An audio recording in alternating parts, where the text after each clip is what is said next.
The night his daughter got engaged was the night Richard Hart realized he might have invited a stranger into his family.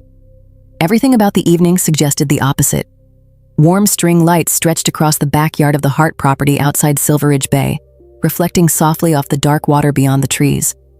A small jazz trio played near the terrace, while just over 60 guests moved through the space in easy circles of conversation, the air filled with the comfortable noise of people celebrating something they believed was certain. Laughter, glasses touching. Plans for the future were spoken out loud like they were already guaranteed. At the center of it all stood Gregory Calloway, the man everyone assumed would soon become part of the family. He stood with quiet confidence, one hand resting naturally at the small of Elena Hart's back, smiling with the relaxed certainty of someone completely at ease inside other people's trust. Not flashy, not loud, controlled, measured, like someone who understood exactly how he was being perceived, and exactly how to maintain it. That was the exact moment everything changed. Elena gently slipped from his arm, brushing his wrist lightly as she excused herself. The movement was so natural no one paid attention. To everyone else, she was simply moving between conversations like any future bride would. Instead, she walked directly toward her father. Richard was standing near the old stone garden wall, watching the evening the way he watched most important situations. Quietly, from a place where he could see everything without needing to be seen himself. She reached him, took his forearm with surprising firmness, and leaned in close enough that only he could hear her. 4 words. Just 4. "Dad, check his past." Then she let go. No explanation, no visible fear, no panic in her voice. That was what unsettled him most. She wasn't scared. She wasn't emotional. She sounded certain. She returned to the party, accepted a congratulatory hug from a family friend, laughed at something someone said, and walked back to Gregory's side with a smile so natural no one would have guessed she had just handed her father a warning. Richard did not react, not outwardly. Nearly 40 years negotiating commercial property deals had taught him the first rule of surviving high-stakes rooms.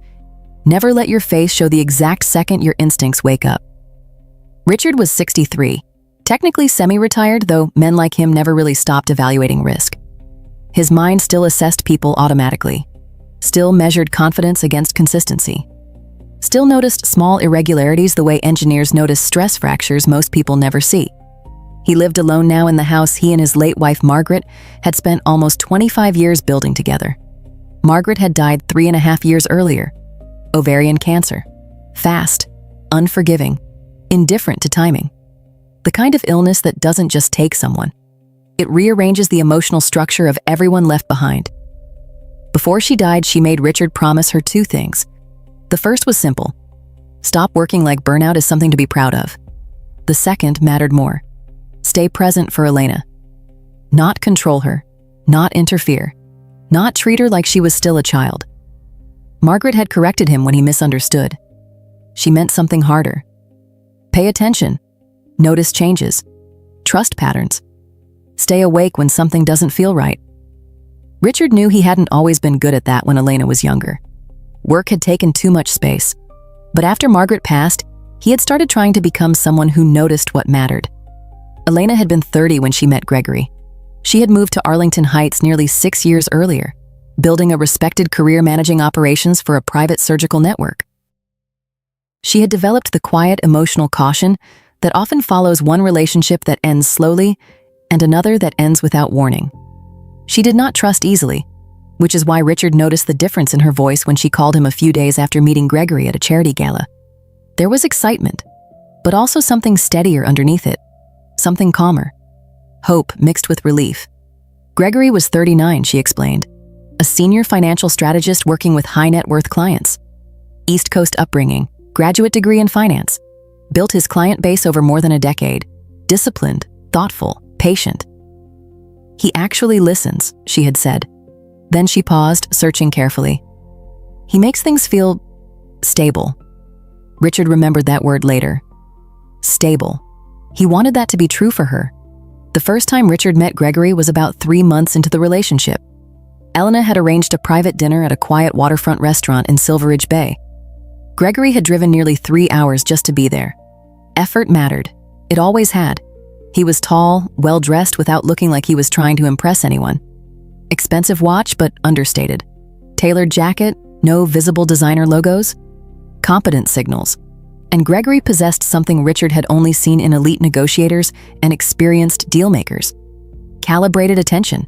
The ability to make each person feel individually important without appearing to try.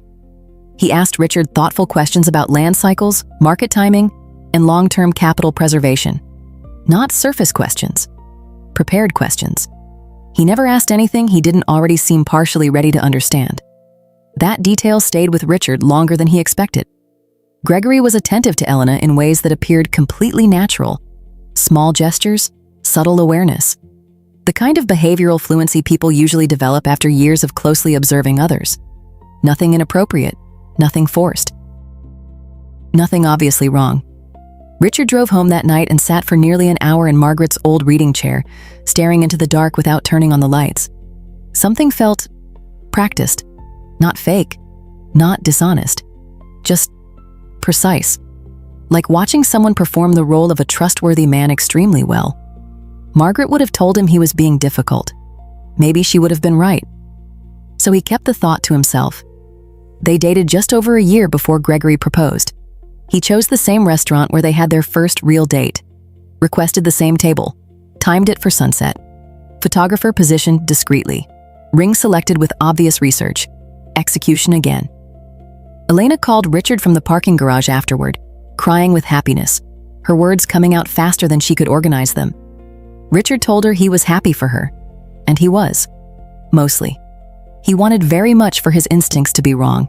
The engagement party happened a little over a month later at the family home. Elena organized most of it herself with help from her closest friend Caroline Foster, who had flown in from North Briar for the weekend. Gregory arrived the evening before with 2 suit bags, a structured leather briefcase, and the efficient travel habits of someone used to presenting reliability. He settled into the guest room easily. Too easily, Richard would later think. The morning before the party, Gregory spent long stretches walking along the far edge of the property while taking phone calls. Each call ended quickly whenever Richard came within hearing distance. Short endings, professional tone, immediate goodbyes. Richard told himself this meant nothing. Financial professionals rarely kept normal hours. Clients worried about money at all times. That was normal. Then Elena whispered what she whispered, and Richard understood something important immediately. She had not said it impulsively. She had waited. She had chosen a moment when music was louder and conversations overlapped. She had chosen 4 words instead of 10. Enough to warn him. Not enough to cause attention. His daughter was not dramatic. She was deliberate. If she asked him to look deeper, it meant she had already seen something she could not yet prove. And she had chosen him to carry it with her. Richard stayed at the party another 38 minutes. He laughed when appropriate, nodded through conversations he barely heard, refilled his glass once, maintained the appearance of a proud father, and spent nearly 15 minutes speaking with Gregory about vineyard investments and long-term land appreciation. Gregory was relaxed, charming, entirely convincing, which was exactly when Richard became certain of one thing. Because after a lifetime of evaluating people responsible for millions of dollars, he had learned one expensive truth. Real confidence and practiced confidence look identical until you start asking the right questions. And that was the moment Richard stopped thinking like a father and quietly began thinking like an investigator. Richard did not start investigating Gregory because of what Elena told him. He started because of something much smaller, something most people would have missed. He watched Gregory's eyes while he spoke that night. They moved too much. Not nervously, not suspiciously, just actively. Like they were always measuring the room even while his face stayed perfectly relaxed. It was the kind of detail Richard had learned never to ignore. Because in his experience, people who are completely present usually don't scan exits. After the last guest left and the music equipment had been packed away, Elena and Caroline were still in the kitchen cleaning glasses and stacking plates. Gregory offered to help, but Elena insisted he get some rest after the long drive. Richard told them he was tired, said goodnight, went upstairs, closed his bedroom door, and didn't sleep at all. Around midnight, he sat down at his desk and opened his laptop. Richard was not particularly skilled with the internet. During his career, he had relied far more on phone calls than search engines. His longtime assistant used to joke that Richard trusted conversations more than algorithms. But he knew enough to begin somewhere. He typed, Gregory Calloway Financial Advisor, Arlington Heights, and started reading. The results looked exactly how they were supposed to look. Professional website, clean design, conservative color scheme, biography written in confident but modest language, education credentials, certifications, client philosophy, everything correct. LinkedIn showed a steady progression of positions over 13 years. No unusual gaps, no strange jumps, a few industry mentions, a panel appearance at a regional finance conference, a photo from a charity golf fundraiser 4 years earlier. Nothing impressive, nothing concerning, nothing humanly messy. Everything optimized. That, strangely, was what bothered Richard. Real careers usually left small irregularities, imperfect timelines, unexpected pivots. This looked like a presentation version of a career, not necessarily false, just curated. The next morning, Richard called Elena before Gregory woke up. She stepped outside into the garden where the early light was still soft and nobody could overhear them. Richard asked her directly. That was when she told him what she had not told him the night before. She had used Gregory's laptop 3 weeks earlier. Not because she was suspicious, because hers had been updating, she needed to check something quickly. He had left a browser tab open. She hadn't meant to see anything, but she had. A spreadsheet, rows of numbers, property values, investment estimates. At the top of one column, she saw something that made her stop breathing for a second. Richard Hart, Silveridge Property Estimated Value. And beneath it, a number that was close enough to reality to make her immediately understand what she was looking at. She heard Gregory walking down the hallway, closed the laptop, moved away, said nothing. For 3 weeks, she tried to convince herself there had to be a normal explanation. Maybe professional curiosity, maybe hypothetical planning, maybe coincidence. But she couldn't stop thinking about it. Richard listened without interrupting. When she finished, he simply nodded. He told her she had done the right thing telling him. He told her to act normal. He told her not to confront Gregory. He told her he would handle it. She looked at him the way she used to when she was a child, trying very hard not to cry after falling off her bike. Trust mixed with fear. Richard held that look steady until she felt calm again. Then he went back inside and made the first real call. His lawyer. Sandra Whitmore had handled the Hart family's legal structures for nearly 2 decades. Richard had first hired her when he and Margaret restructured their real estate holdings, and she had helped establish the family trust after Margaret died. It wasn't enormous by billionaire standards, but it represented 40 years of disciplined work. The Silveridge property, 2 commercial buildings downtown, a carefully managed investment portfolio Margaret had grown patiently over decades. Elena was the primary beneficiary. Richard asked a simple question. If someone married Elena and later became legally connected to the trust structure, how quickly could assets become exposed? Sandra was quiet for a few seconds. Then she answered carefully. Depending on structure, signing authority, and access to documentation, it could happen very quickly. Days. Possibly faster if someone understood the process. What would be required? Marriage, authorized signatures, access to trust documentation, account knowledge, right paperwork, right timing. Richard thanked her and ended the call. Then he made the second call. A man named Daniel Reeves.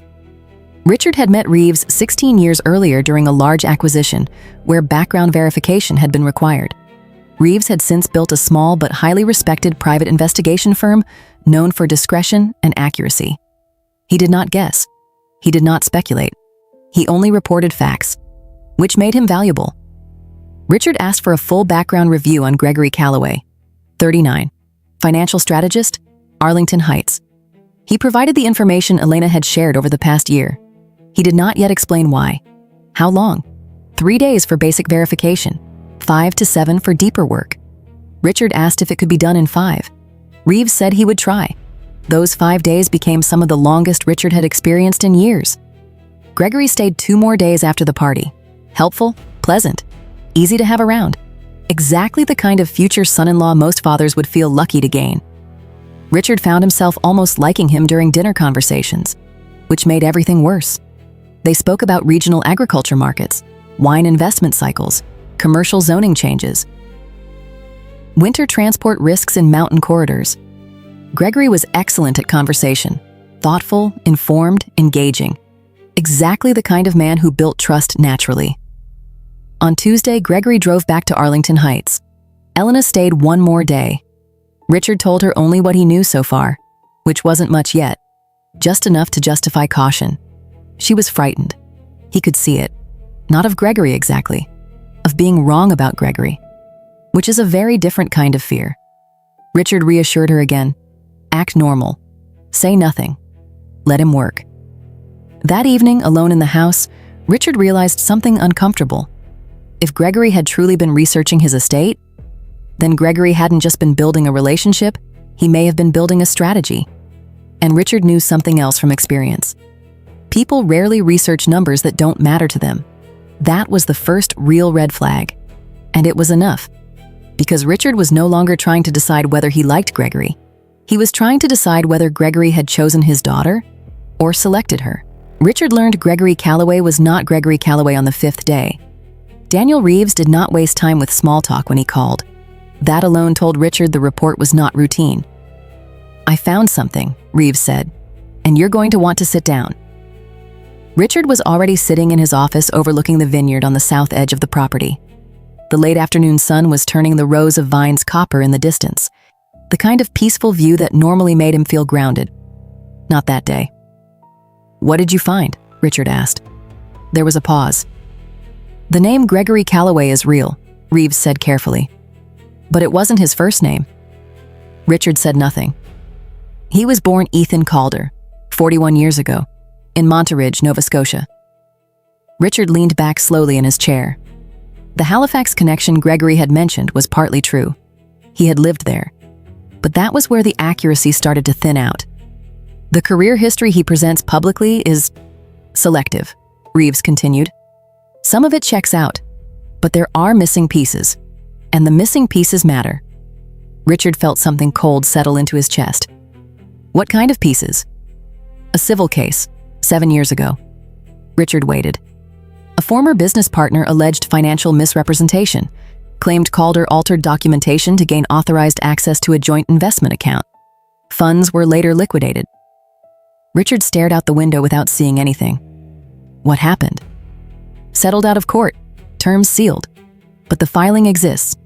So do the initial accusations. That was the first real fracture. Not rumor, not suspicion. Documentation. Then Reeves continued. There was also a marriage. Richard closed his eyes briefly. To whom? A woman in Fredericton. Marriage lasted just under 2 years. And the divorce? Reeves hesitated slightly. The woman's father owns a substantial commercial property portfolio in the region. Richard already understood where this was going. The settlement included a financial payout to Calder. My sources indicate the payment may have come directly from the father-in-law. Quiet resolution. Richard said nothing for several seconds. He had negotiated enough deals to recognize patterns when they repeated. Then Reeves added something else. And there's a third connection. Richard felt the tension shift. A woman in Calgary, name, Renata Voss. Richard wrote the name down. Age 45. She and Calder share a numbered company registered in Alberta. Business activity? None visible. So why does it exist? Because money moved through it. Richard felt the silence grow heavier. Reeves continued. I have transfer records, not huge sums individually, but structured movement, patterned. Richard understood that word, patterned. That was when the situation stopped looking like a bad relationship risk and started looking like something else entirely. Richard finally asked the question he had been avoiding. Do you believe he's planning to marry my daughter for access to her inheritance? Reeves answered carefully. I believe someone using this pattern has done something very similar before, and the structure is similar enough that I would be very concerned. That was the moment the situation changed scale. This was no longer about whether Gregory was trustworthy. This was about whether Gregory was professional. Professional in a way Richard had never wanted to consider. Richard asked Reeves to keep digging, specifically about Renata Voss, specifically about any legal knowledge, specifically whether anyone had been researching trust structures connected to the Hart estate. Reeves called back the next evening. Renata Voss had worked 3 years as a paralegal at an estate planning law firm in Calgary. She had left without promotion, without recommendation. Without explanation, Reeves could verify. Officially, she now worked as a freelance legal consultant. Unofficially, based on income patterns Reeves could trace, most of her money appeared to come from the numbered company she shared with Calder. Then Reeves said something that changed everything. "I found correspondence." Richard did not ask how. He did not want to know. Calder had used a secondary personal email account, poorly secured. Reeves had obtained access through a source he trusted. In those emails, Calder referred to Elena by name, not affectionately, operationally, and referred to the heart estate using a shorthand Reeves refused to repeat over the phone. But the meaning was clear. Renata had been advising him on trust modification procedures. Which documents mattered, which signatures mattered, which timing windows mattered. They were planning to move within 30 days of the wedding. Richard closed his eyes, and for a moment all he could see was Margaret. The decades she spent building stability, the patience she brought to every investment decision, the quiet discipline that created everything now sitting in someone else's calculations. Then Richard began planning. Elena's wedding was 7 weeks away. The venue, a vineyard estate outside North Briar Valley, booked nearly a year earlier. About 100 guests were expected. Rehearsal dinner at a boutique lakeside hotel, immediate family, wedding party, controlled environment. Richard called Sandra Whitmore again. He told her what Reeves had found. There was a long silence. Then she said several things Richard had never heard her say before. When she finished, she told him she could contact a financial crimes unit through a professional connection. The documentation Reeves had gathered could potentially open a formal investigation. But she also said something else. The strongest case, she said carefully, would be catching him attempting execution. Planning is harder to prosecute. Action is not. Richard understood immediately. "You mean letting him think he's succeeding?" "Yes." Richard told her to make the call. He would handle the rest. There is a particular kind of patience developed through 40 years of commercial negotiation. You learn silence is a tool. You learn the first person who breaks tension often reveals their position. You learn showing your hand too early destroys leverage. You learn to wait. Richard called Elena and told her everything. All of it. There was a long silence on the other end of the call. Then she asked only one question. Her voice is completely steady. "What do you need me to do?" Richard felt both pride and anger at the same time. "Nothing different," he told her. "Keep planning the wedding. Answer his messages normally. Give him no reason to adjust his timing." It was an enormous thing to ask.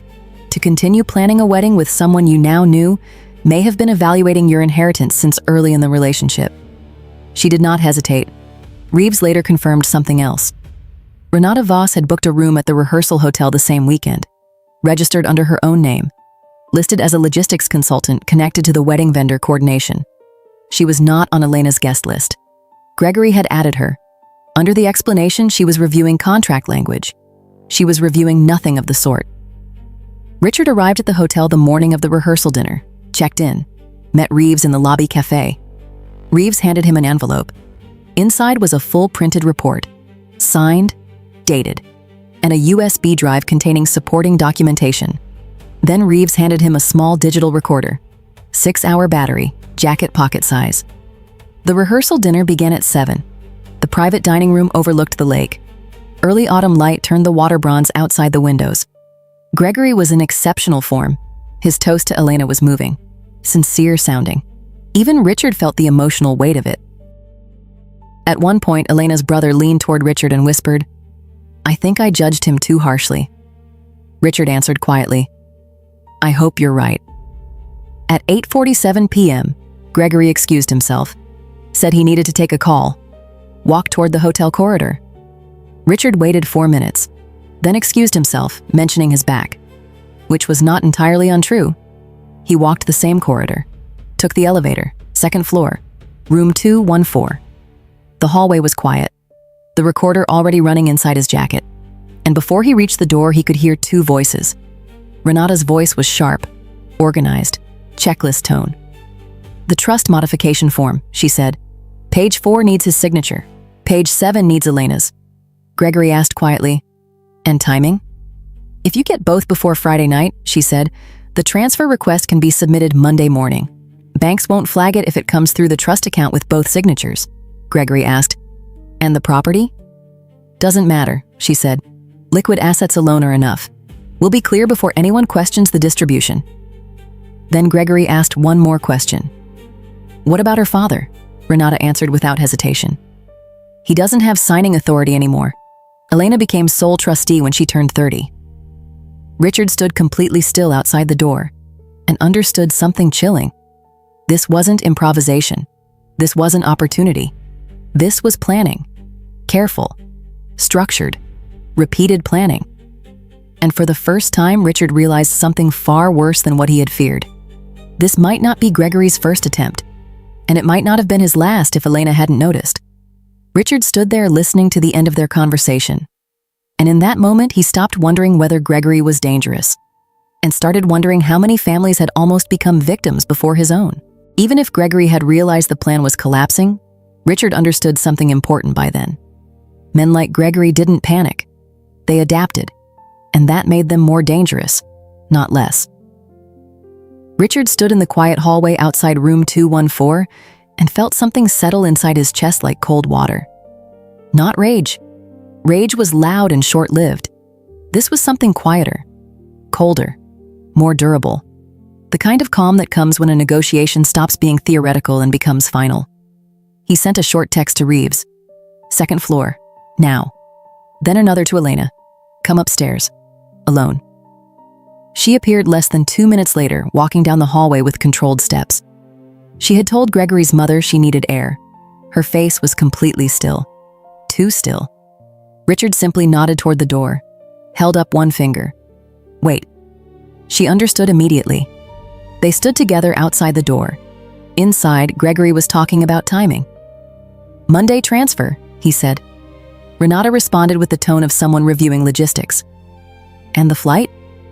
Tuesday morning, Gregory answered. International, no complications. Renata added something else. I found an offshore structure that won't raise immediate flags. Portugal, clean entry point. Elena's hand found Richard's. Her grip was tight. Richard did not look at her. He knew she was holding herself together. And he knew she wasn't doing it for him. She was doing it because she had decided she would not be the victim in her own story. Richard felt something close to pride in that moment. When the voices inside paused, he knocked. 3 quiet taps. There was silence inside, about 4 seconds. Then the door opened, and Gregory Calloway stood there. Richard watched his face closely, because the next 2 seconds told him more than the previous 14 months. First, confusion, then recognition, then calculation, fast, precise. And then, the most impressive part, the smile. He actually produced the smile. Elena, Gregory said smoothly. What are you doing up here? Elena didn't answer immediately. She looked past him. At Renata Voss sitting at the small desk near the window, a legal folder opened in front of her. What is this? Elena asked calmly. Gregory didn't turn. That's Renata, he said easily. The consultant I mentioned. She's reviewing the venue contracts. Elena held his eyes, then said quietly, I heard what you said about the trust. For a moment, Gregory kept the smile. That was the thing about practiced personalities. They could hold their position longer than most people expected. But even experts eventually run out of time. The smile faded, not dramatically, just disappeared. Behind Richard, footsteps approached, measured, professional. Reeves appeared first. Behind him were 2 investigators from the Financial Crimes Unit Sandra Whitmore had contacted earlier that day. They had spent 90 minutes reviewing documentation Reeves had assembled. That had been enough. Richard stepped slightly aside. I think it's time we stop pretending, he said calmly. Gregory said nothing. Richard continued. I know your name is Ethan Calder. That landed, a small tightening around Gregory's eyes. I know about Nova Scotia. Silence. I know about the Fredericton marriage. Gregory's jaw shifted slightly. I know about the numbered company. Renata stopped moving entirely. And I know exactly what you plan to do with my daughter's inheritance. Richard paused, then finished. And so do they. One of the investigators stepped forward and identified herself. Calm, professional, practiced. Gregory didn't interrupt. Renata started to say something about legal representation. Gregory raised one hand slightly. She stopped. That detail did not escape Richard. Control dynamics. Even now. They were informed they were being detained for questioning related to a financial fraud investigation. No drama, no shouting, just procedure. Gregory did not argue. He simply looked at Richard one last time. Not angry, not afraid. Assessing. Like a chess player acknowledging a lost position. The folder on the desk contained trust modification documents. Elena's name was already filled in. Signature lines prepared, timing notes attached, photographed, collected, evidence. Richard stood in the doorway after they were escorted out. The lake beyond the window was dark now. Small lights from the opposite shore reflected across the surface. For the first time in weeks, he allowed himself to breathe fully. Then he turned back to Elena. They walked downstairs together. What followed was harder than the investigation. Elena stood in front of nearly 40 people gathered for what was supposed to be a rehearsal celebration. And in fewer words than Richard could have managed, she explained, the wedding was canceled. She was safe. She would appreciate privacy. And she was grateful for their support. Some people cried, some looked shocked, some looked quietly relieved in the way people do when something they sensed but couldn't prove finally becomes visible. Her brother stayed with her for a long time afterward. Richard was grateful for that. Around 10 that night, Richard walked alone along the shoreline outside the hotel. Cool September air, the kind that reminds you summer is always temporary. He thought about Margaret, how she used to sit quietly in the garden at dusk, watching light change across the hills. She had always understood stillness better than he had. He was still learning. The investigation moved forward over the following months. Charges were filed, old cases reopened, patterns established. Richard would not repeat everything. Some of it was still ongoing. But the structure Reeves uncovered held. Gregory had not been improvising. He had been repeating. One former victim even called Richard months later. A man who said no one had believed him before. That conversation stayed with Richard longer than he expected. Elena needed time. She took leave from work. Spent weekends back at Silveridge. Sometimes they talked. Sometimes they didn't. Sometimes healing looks like conversation. Sometimes it looks like silence. She cried, but less than Richard expected. She was angrier than she was broken, and Richard believed that was healthier. The question she asked most often was simple. How did I not see it? One late autumn afternoon, sitting outside overlooking the dormant vineyard, Richard finally answered her. You didn't miss it, he said. You saw something. That's why you told me to check. He paused, then added quietly, the mistake wasn't trusting him. He looked across the empty rows of vines. The mistake was his, thinking you wouldn't notice. You felt it before I did, Richard told her one late afternoon. They were sitting outside overlooking the vineyard, the rows now bare for winter, the hills quiet in that particular way that only comes after a difficult season has finally ended. You said 4 words to me that night because some part of you already knew. Elena didn't answer immediately. The part of you that noticed it, Richard continued, just had to fight through 14 months of someone very skilled at pretending. She nodded slightly. He was good at it. Richard allowed himself a small smile. Yes, he said. He was. Then added quietly, but you were better at listening to yourself than you realized. She was silent for a while after that. Then she said something that mattered more than anything else she could have said. I still want to trust people, she said. I don't want this to turn me into someone who can't. Richard poured a little more wine into her glass before answering. You won't? She looked at him. Your mother was one of the most trusting people I've ever known, he said. Do you know why she could afford to be? Elena shook her head. Because she paid attention. He let that sit between them. Real trust isn't something you hand over all at once and hope for the best. It's something you extend slowly. You watch what someone does with small amounts first. He looked out across the vineyard. Your mother trusted people because she observed them carefully. That wasn't naive. That was wisdom. Elena watched the hills for a long time. Do you think she would have seen through him? Richard thought about it. About a week, he said. Maybe 10 days. For the first time in months, Elena laughed. A real laugh. And Richard laughed with her. And somewhere inside that sound, he could almost hear Margaret laughing too. 6 months after the canceled wedding, Elena called on a Tuesday evening. That alone told Richard something had changed. She had been back at work for 4 months. She had started running again, something she had stopped during the relationship. She had booked a trip to Portugal with Caroline Foster. Richard thought that was a quiet reclaiming of something that had almost been taken from her. And she told him she had met someone, carefully, not with excitement, not with fear, with possibility. "Tell me about him," Richard said. She did. And what Richard noticed most was not who the man was. It was how Elena described him. She mentioned small things. The way he apologized to a waiter for taking too long to order. The way he spoke about his family without editing himself. The way he had told her early about a business failure and what it taught him. She wasn't looking for perfection anymore. She was looking for honesty. Richard could hear the difference in every sentence. "That's good," he told her.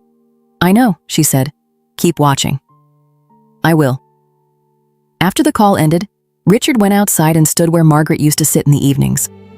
Early spring was still cold, the vineyard stripped back, the hills pale and waiting. Nothing like summer, but the light still had that same clarity. He thought about what it really meant to protect someone you love. You cannot protect them by standing between them and everything uncertain. Margaret had understood something he had taken years to fully learn. The best protection he could ever give Elena was not a wall. It was judgment, not control, awareness, not fear, tools. Pay attention when something doesn't add up. Trust the quiet signal when something feels wrong. Ask for help before a situation becomes irreversible. And understand something even more important. Real love does not arrive flawless. It arrives honest, imperfect, visible, and it stays when things become difficult. Richard also thought about the other people connected to Gregory's past.